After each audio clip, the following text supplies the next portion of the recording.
go'aankii wanaagsanaa ayaad qaadatay dawladdeeda ku soo dhawow waa mahadsantahay tacsiyada mudan anaa dadka ma la wadaagi karaa thank you dhaqso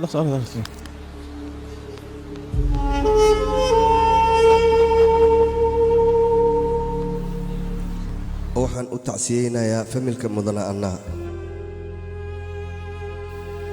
aniga abad intaan noolahay qof madaxayga uma raaricin waalidiintayda ha ahaadana ama macallimiintayda laakiin isaga madaxayga hoos ayaan u geeyey sababtoo ah noloshayda ayuu wax ka beddelay aniga si fiican ayaad ii garanaysaan waxaan ahay ninkii burcadda baxsashada ku toogan jiray sida qashinkii oo kalena u nadiifin jiray gurigaada hortiisa 7 ama 8 maalmood hadduu qashin yaalo meeshoo dhan wada gudaafad ayay noqonaysaa waxaa loo baahan yahay gaariga qashinka inuu yimaado oo meesha nadiifiyo sidaasoo kale ayay magaalada ugu buuxaan burcad sida qashinkii oo kale u yaallo waxaa la rabaa qof nadiifiya burcaddaas qashinkii oo kale ah baxsad in lagu dilaana macquul ma ahay waxaa loo baahan yahay si cilmiyaysan in loo dilo sababtoo ah wax caddayn ah laguma haayo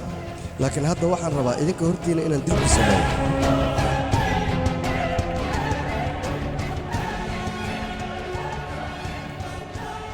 dadkoo dhan waxay i weyddiin doonaan sababta aan waxaan u sameeyey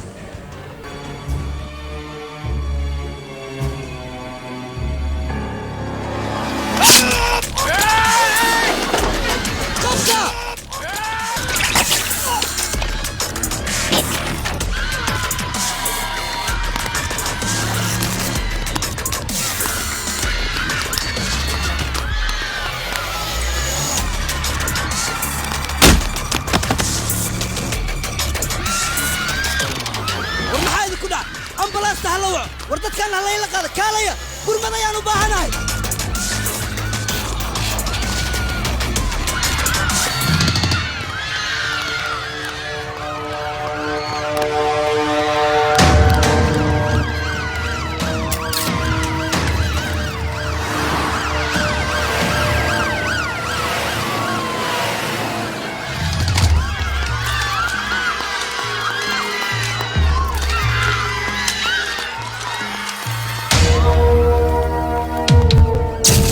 shaqo ka fariisinta marka leegu sameeyay waxaan baxsad ku